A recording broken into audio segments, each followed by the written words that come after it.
Hello les copines, j'espère que vous allez bien. Aujourd'hui, on va préparer notre année 2025 ensemble. Comme je vous le dis d'habitude dans mon contenu, c'est vraiment pas pour s'auto-punir, pour se dire oh là là, j'ai fait plein de choses qui étaient mauvaises cette année ou quoi que ce soit. Là, c'est surtout pour au contraire passer la meilleure année possible, en tout cas débuter l'année 2025 dans les meilleures conditions possibles. Donc je vais vous expliquer tout simplement par quelles étapes je passe pour préparer au mieux mon année 2025. Vous pouvez très bien le faire en même temps que moi parce que je vais répondre à des questions, il y a des choses que je vais faire, etc. N'hésitez pas à mettre pause ou même à prendre des notes ou quoi, mais je pense que c'est vraiment une vidéo qui peut faire du bien à tout le monde. Je pose mon matcha, on va rentrer dans les choses sérieuses. Déjà, n'hésitez pas à créer l'environnement propice à un bon commencement, c'est-à-dire que vous pouvez trier vos affaires, trier vos vêtements. N'hésitez pas aussi à trier tout ce que vous consommez sur les réseaux sociaux. On n'y pense pas assez, mais on peut avoir tendance parfois à s'abonner à certains comptes qui nous apportent pas forcément que du positif. Surtout quand on n'est pas forcément dans des bonnes périodes, on peut avoir des phases un petit peu comme ça. Et à la fin de l'année, c'est toujours bien d'aller voir les comptes qu'on suit, ce qui nous apporte du positif, ce qui au final, quand on le regarde, on peut se rendre compte que ça nous apporte rien, ou alors ça nous apporte même parfois du négatif, parce que c'est vrai que ce qu'on consomme sur les réseaux sociaux, ça peut avoir un vrai impact sur notre morale, sur notre bien-être,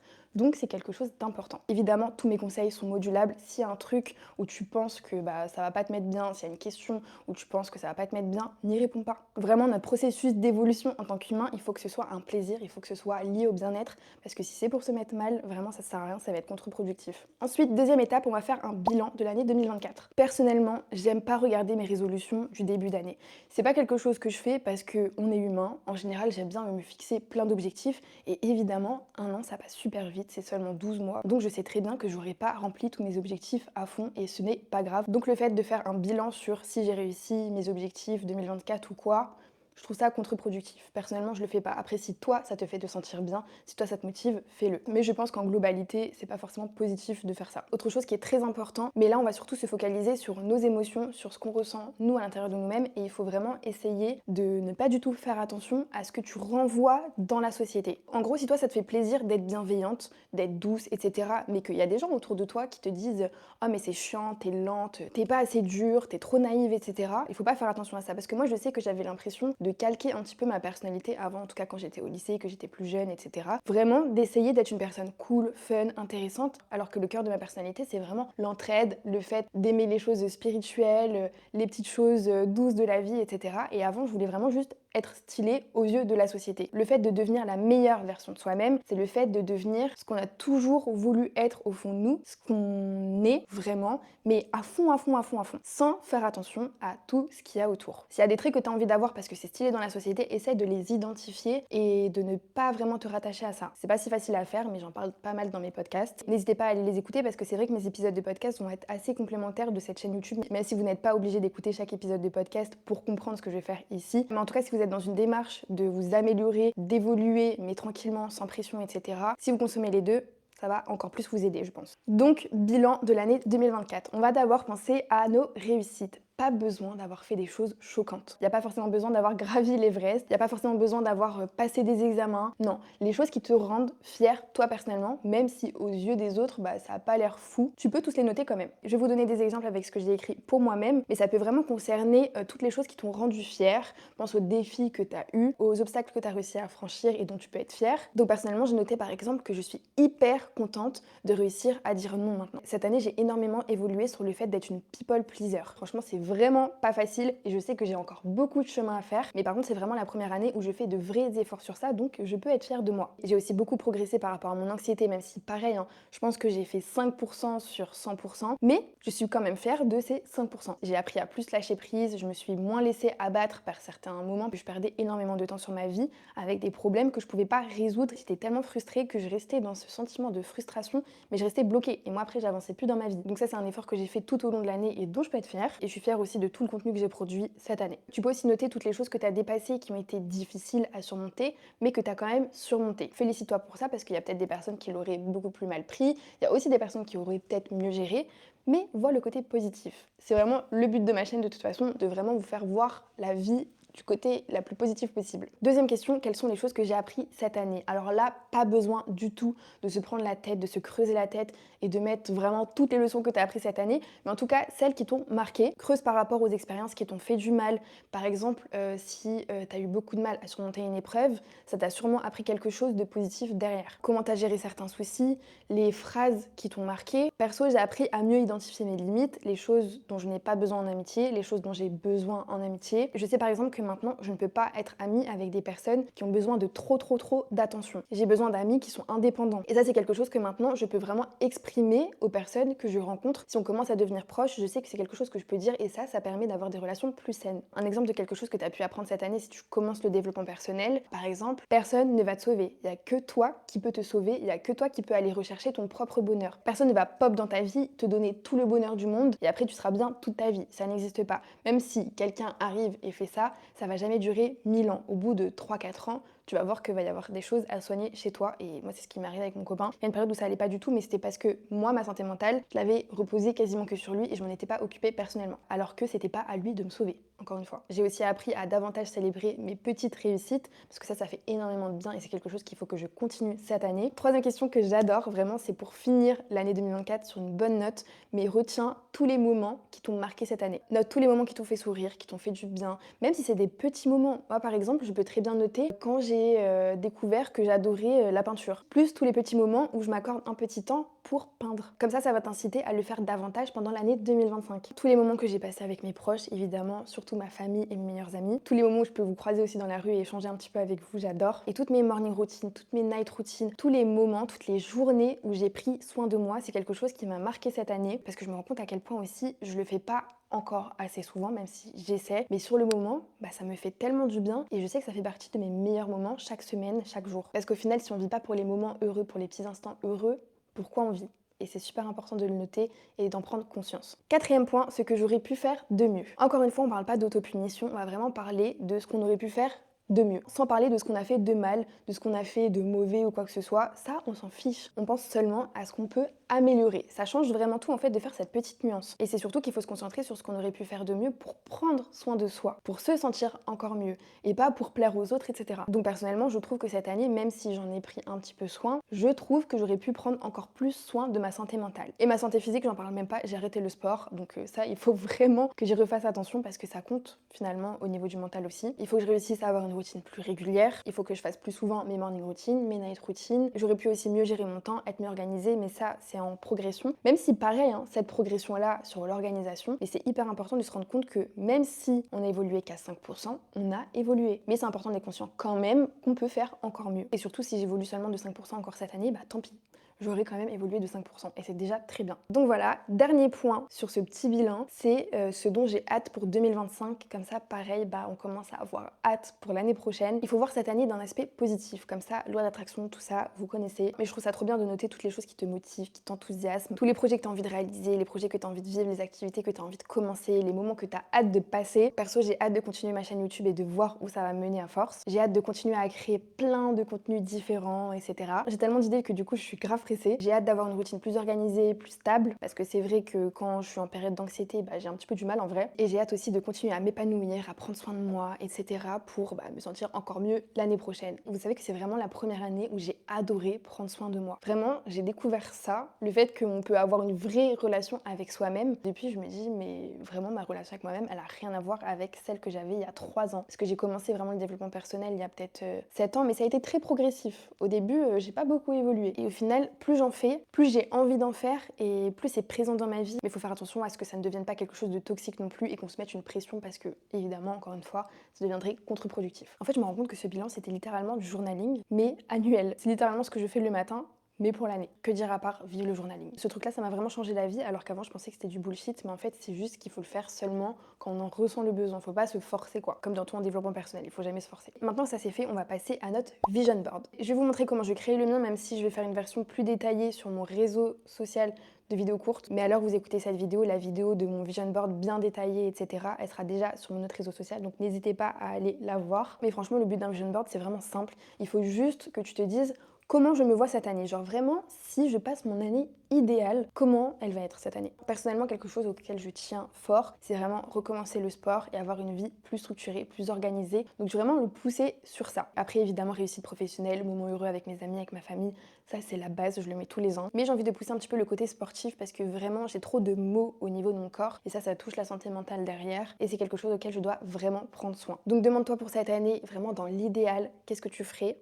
Quelle serait ta routine? Quelles seraient tes habitudes? Comment tu te sentirais? Voilà, essaye de te dire ça. Quelque chose que j'aime faire personnellement, c'est trouver 3 mots-clés pour mon année, qui va définir mon année. Cette année, je veux que ce soit bien-être physique et mental. C'est des mots-clés un petit peu longs, mais c'est des mots-clés quand même. Projet, parce que j'en ai vraiment plein et que je sais que ça va driver mon année en vrai. Et affirmation de moi-même. Même si c'est bien parti cette année, mais je veux encore plus m'affirmer, je veux encore plus réussir à dire non, je veux vraiment être une girl boss et encore mieux gérer tout ce que je fais. Là maintenant, tu vas prendre ta tablette, ton téléphone, ton ordinateur, peu importe, et tu vas aller sur Pinterest. Je vais le faire aussi en même temps. Par exemple, je sais que je vais faire du sport cette année, donc je vais taper sport. Le mieux, c'est de mettre les mots en anglais quand même. Vous allez trouver des choses plus intéressantes. Mais du coup, je prends allez, 3 images sur le sport. Même 4, vu que je veux que ça change vraiment cette année. Il faut absolument aussi que je retourne chez une psychothérapeute, parce que ça, c'est vrai que c'est quelque chose auquel, voilà quoi, je déroge un petit peu. Je vais taper psychiatriste. Comment on dit psychologue en anglais?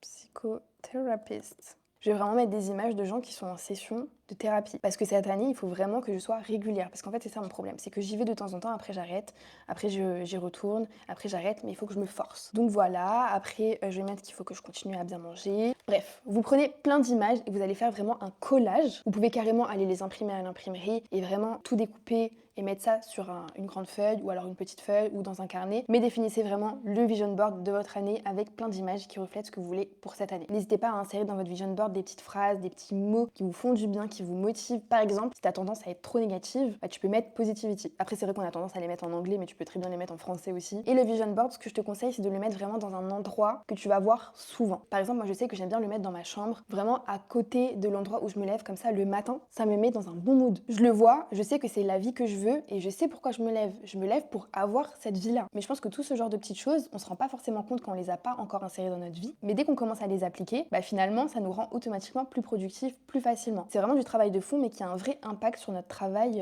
de forme. Non, c'est pas vraiment ce que je veux dire, mais notre travail de tous les jours, quoi, notre travail quotidien. D'ailleurs, n'hésitez pas à en faire votre fond d'écran aussi. Ça peut être très motivant d'avoir son vision board en fond d'écran. Tu peux le mettre dans ton agenda, sur la première page. Il y a plein d'endroits où tu peux le mettre, mais en tout cas, essaie de le mettre dans un endroit que tu vois régulièrement. Plus tu vas le voir, plus ça va te motiver. Maintenant que ton vision board est prêt et qu'il est dans un endroit que tu vas voir régulièrement, on va pouvoir passer aux objectifs de cette année. Au final, tout ce qu'on a fait ensemble depuis le début de cette vidéo, c'est pour arriver à cette étape de définition des objectifs clairs. Mes objectifs, c'est quelque chose que j'aime aussi accrocher dans ma chambre. J'aime bien faire des petits post-it où je vais mettre par thème mes objectifs. Ça, c'est le genre de petits tips que j'aime utiliser au quotidien et qui fait partie des choses dont je vous ai parlé tout à l'heure. Des petites choses qui ont un grand impact, alors que c'est des petites choses auxquelles on fait pas forcément attention. Mais inconsciemment, en fait, si ton cerveau voit ces mots qui sont affichés dans ta chambre très souvent, il va être poussé à encore plus être sérieux dans ce sens-là. C'était très mal formulé, mais en tout cas, ton cerveau va être plus poussé à aller dans cette direction-là, même inconsciemment. Et n'hésite pas d'ailleurs à mettre des couleurs, à faire quelque chose de joli de ces petits post-it, de ces petites affiches que tu mets dans ta chambre. Il faut que ça aille avec ta déco, il faut que ce soit agréable à regarder. Mets des petits autocollants dessus, utilise des couleurs un petit peu pastel, des couleurs que t'aimes. Perso, j'aime trop faire ça. Ce que j'ai mis dans ma liste d'objectifs personnels, donc évidemment, vous pouvez prendre plusieurs jours pour y réfléchir tranquillement. Pas de pression encore une fois. En premier, j'ai mis la section bien-être personnel. Donc, faire plus de méditation, parce que je sais que ça me fait énormément de bien, mais j'en fais pas assez. Alors que je sais que plus je vais en faire, bah mieux je vais me sentir. Boire plus d'eau au quotidien, parce qu'il y a toujours des périodes où ça va et après où ça va pas trop. Est-ce que la solution, ce serait pas d'ailleurs de me préparer vraiment mon eau tous les matins? Il faut que je crée une habitude par rapport à ça,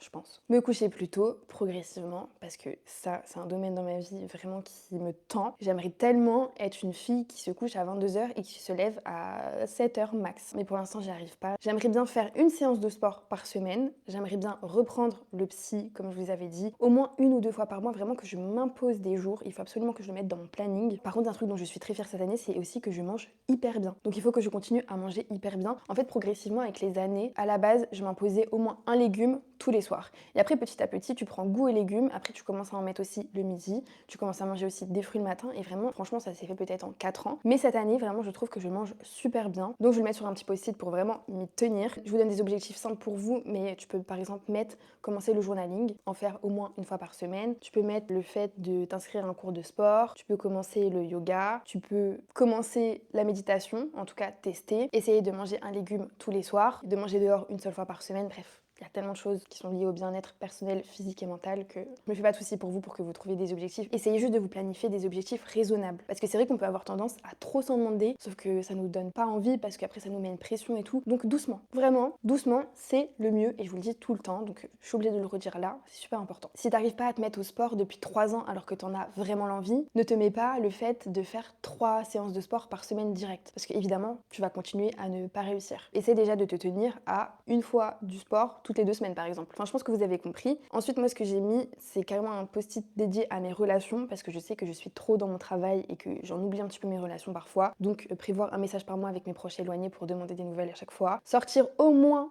une fois par semaine. Vous voyez là par exemple, je suis restée sur mon objectif du premier trimestre. J'ai réussi seulement à sortir une fois toutes les 2 semaines. Alors que mon objectif de l'année, c'était de sortir au minimum une fois à 2 fois par semaine pour voir mes proches, pour passer des moments de qualité avec eux. Mais vous voyez, on peut pas réussir tous ces objectifs, c'est impossible, on est humain. Donc je remets cet objectif de sortir au moins une fois par semaine. Et dans mes relations, il faut que je continue à poser mes limites avec bienveillance et que je continue à dire non quand j'en ai l'envie. Parce que vraiment pour mon estime de moi-même, etc., c'est trop important. Créativité au projet, j'ai envie d'essayer plus d'activités créative cette année. Donc pourquoi pas essayer une nouvelle activité créative une fois par mois. Ça c'est quelque chose qu'il faut que je note dans le planning aussi. Ce que je vais mettre aussi dans cette section, c'est que j'ai vraiment envie de tester de nouveaux formats créatifs sur mes réseaux sociaux en général. Donc sur mon post-it, si je mets qu'il faut que je le fasse et que je me mets un petit tiret, force-toi à croire en toi, je sais que ça va me donner la motivation quand je vais le voir. Et je sais que ce post-it, tout bêtement, il peut me pousser à aller le faire. Alors que si je le vois pas, ce petit post-it, bah peut-être que je vais pas forcément le faire. Et cette année aussi, je vais me lancer dans un projet qui me trotte dans la tête là depuis plusieurs semaines. Vous verrez, je vais pas trop vous en parler parce que je sais pas du tout quand ça sortira. Donc pour vous par exemple, vous pouvez vous forcer à avoir un jour de repos par semaine, vous pouvez par exemple vous forcer, enfin c'est pas vous forcer en fait, ce sont des choses que vous aimeriez faire.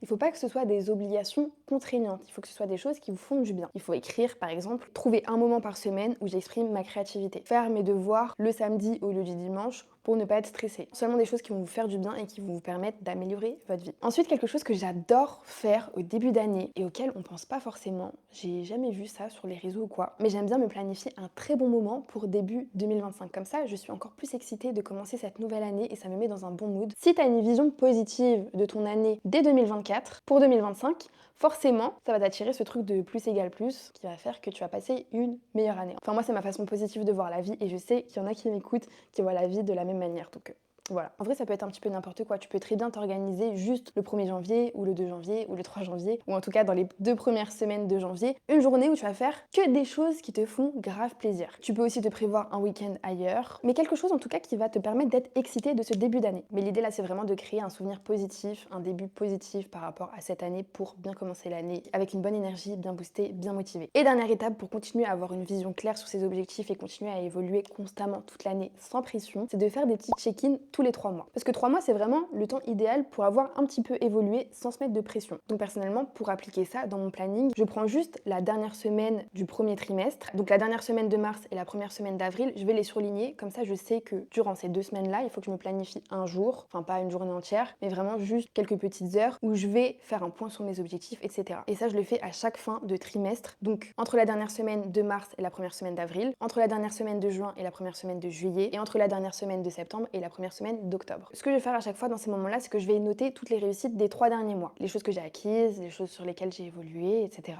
Tous les moments dont je suis fière. Je vais faire une grille de tout ce qui a bien fonctionné et une grille de tout ce que je peux améliorer qui n'a pas trop fonctionné. Chaque chose qui n'a pas fonctionné, il faut juste trouver un axe qui peut être amélioré. Et si tu n'y arrives pas pendant les 3 prochains mois, ce n'est pas grave. Toujours bienveillance, toujours positivité. Même si tu t'es mis une liste de 8 objectifs et qu'il y en a seulement 2 sur lesquels tu as un petit peu progressé, bah c'est déjà très bien. Si tu n'avais pas fait cette liste-là, tu n'aurais pas progressé du tout peut-être. Donc c'est déjà bien. À ce moment-là, quand tu as pu identifier ce qui a été bien fait et ce que tu peux améliorer, tu vas pouvoir ajuster tes objectifs. Donc si tu te rends compte, par exemple, que l'objectif d'aller au sport 2 fois par semaine, c'est beaucoup trop, tu le réduis à ce moment-là. Comme ça, les 3 prochains mois, tu vas peut-être réussir cet objectif parce que ton attente sera moins irréalisable, donc plus réalisable justement. Si t'as pas réussi à manger des légumes tous les soirs, essaye de manger des légumes au moins une fois tous les 2 soirs. Il faut vraiment réajuster par rapport aux choses que tu as pu constater. Un truc que je fais et que je trouve trop bien à faire tous les 3 mois comme ça, c'est de t'accorder une journée où tu vas te récompenser. Tu prends vraiment une journée entière où tu vas te dire je suis trop fière de moi d'avoir fait tout ça et tu vas te gâter, tu vas te chouchouter, tu fais ta everything shower, tu te fais vraiment un self-care day, tu vas au cinéma si t'adores ça, tu vas au restaurant un petit coup si t'adores ça, tu vas dans un fast-food si t'adores ça, tu vas faire une balade, tu vas te faire vraiment une journée tous les 3 mois où tu penses à toi.